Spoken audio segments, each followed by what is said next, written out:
ನಮಸ್ಕಾರ. ಸ್ವಯಂ ಪಾಕ ಅಭಿಮಾನಿಗಳಿಗೆ ಸ್ವಾಗತ. ಈ ದಿನ ನಾನು ಓಟ್ಸ್ ನಲ್ಲಿ ರೋಟಿ ಅಥವಾ ಚಪಾತಿ ಹೇಗೆ ಮಾಡೋದು ಅಂತ ಹೇಳಿ ತೋರಿಸ್ಕೊಡ್ತಾ ಇದ್ದೀನಿ. ಬೇಕಾಗುವ ಪದಾರ್ಥಗಳು ಓಟ್ಸ್. ನಾನಿಲ್ಲಿ ರೋಲ್ಡ್ ಓಟ್ಸ್ ಅನ್ನು ಇಟ್ಕೊಂಡಿದ್ದೀನಿ, 1.5 ಕಪ್ನಷ್ಟು. ಉಪ್ಪು ರುಚಿಗೆ ತಕ್ಕಷ್ಟು, ನಾನಿಲ್ಲಿ ಅರ್ಧ ಟೀ ಸ್ಪೂನ್ ಇಟ್ಕೊಂಡಿದ್ದೀನಿ. ನೀರು 1/4 ಕಪ್ನಷ್ಟು ಇಟ್ಕೊಂಡಿದ್ದೀನಿ.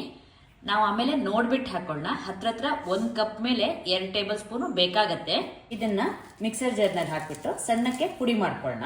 ಪುಡಿ ಮಾಡಿದ ಓಟ್ಸ್ ಅನ್ನ ಒಂದು ಬಟ್ಲಿಗೆ ತೆಕ್ಕೊಳ್ಳೋಣ. ಉಪ್ಪು ಹಾಕಿ ಕಲಸಿ ನೀರನ್ನ ಕುದಿಲಿಕ್ಕಿಟ್ಟಿದೆ. ಈಗ ನೀರು ಕುದಿತಾ ಇದೆ.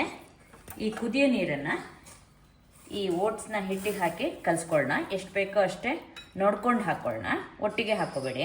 ಹಿಟ್ಟನ್ನ ಕಲಸಿ ನೋಡಿ. ಈ ಹಿಟ್ಟು ನೋಡಿ ಚಪಾತಿ ಹಿಟ್ಟಿನ ಹದದಲ್ಲಿದೆ. ಇದನ್ನ ಹಾಗೇನೆ ಮುಚ್ಚಿಡೋಣ. ಸ್ವಲ್ಪ ಹೊತ್ತಿದು ನೆನಿಲಿ. 10-15 ನಿಮಿಷ ನೆನೆ ಇಟ್ಟರೆ ಸಾಕಾಗುತ್ತೆ. ಹೆಚ್ಚಾದ್ರೇನು ತೊಂದರೆ ಇಲ್ಲ. ಕೈಗೆ ಸ್ವಲ್ಪ ಎಣ್ಣೆ ಮುಟ್ಟಿಸ್ಕೊಂಡು ಹಿಟ್ಟನ್ನ ಚೆನ್ನಾಗಿ ನಾದ್ಕೊಳ್ಳೋಣ. ಸುಮಾರು 10-15 ನಿಮಿಷ ನೆನೆ ಇಟ್ಟರೆ ನೀವು ಸಾಕಾಗುತ್ತೆ. ಜಾಸ್ತಿ ಆದ್ರೇನು ತೊಂದರೆ ಇಲ್ಲ. ಹಿಟ್ಟನ್ನು ನಾನೀಗ ಚೆನ್ನಾಗಿ ನಾದ್ಕೊಂಡಿದ್ದೀನಿ. ಉಂಡೆಗಳನ್ನ ಮಾಡ್ಕೊಳ್ಳೋಣ. ಇದನ್ನ ಚೆನ್ನಾಗಿ ಈ ಥರ ಉಂಡೆನ ಮಾಡಿಕೊಂಡು ಒತ್ಕೊಂಡು ಇದನ್ನ ಹಿಟ್ಟಿನಲ್ಲಿ ಮುಳಿಸ್ಕೊಳ್ಳೋಣ. ನೀವು ಇದನ್ನ ಓಟ್ಸ್ ಹಿಟ್ಟನ್ನ ತಗೊಂಡ್ರಾಗತ್ತೆ, ಅಥವಾ ಬೇರೆ ಯಾವ್ದಾದ್ರು ಹಿಟ್ಟು ಕೂಡ ತಗೋಬಹುದು. ಚಪಾತಿ ಥರನೇ ಇದನ್ನ ಲಟ್ಟಿಸ್ಕೊಳ್ಳೋಣ. ಹಿಟ್ಟು ಮುಟ್ಟಿಸ್ಕೋತಾ ಇದನ್ನ ಲಟ್ಸ್ಕೊಳ್ಳೋಣ.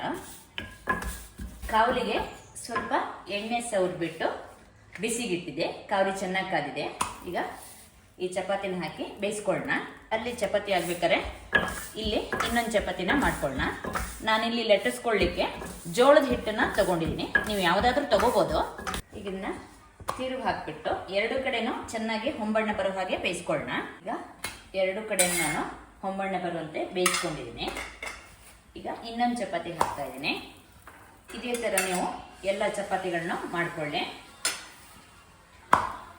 1.5 ಕಪ್ಪಿನ ಅಳತೆಗೆ 8 ಚಪಾತಿ ಆಗಿದೆ ನಾನು ಮಾಡಿದ ಗಾತ್ರದಲ್ಲಿ. ನೋಡಿ ಚಪಾತಿ ನೋಡಿ ಮೃದುವಾಗಿ ಕೂಡ ಬಂದಿರುತ್ತೆ. ಇದು ತುಂಬ ಚೆನ್ನಾಗಿರುತ್ತೆ. ಎಣ್ಣೆಯನ್ನು ಬಳಸದೆ ಆರೋಗ್ಯಕರವಾದಂತಹ ಓಟ್ಸ್ನ ಚಪಾತಿ ಅಥವಾ ರೋಟಿ ಹೇಗೆ ಮಾಡೋದು ಅಂತ ಹೇಳಿ ನೋಡಿದ್ರಲ್ವಾ? ನೀವು ಕೂಡ ನಿಮ್ಮ ಮನೆಯಲ್ಲಿ ಈ ರೋಟಿಯನ್ನು ಮಾಡಿಬಿಟ್ಟು ನಿಮ್ಮ ಅಭಿಪ್ರಾಯ ನಮಗೆ ತಿಳಿಸಿ. ನಮಸ್ಕಾರ.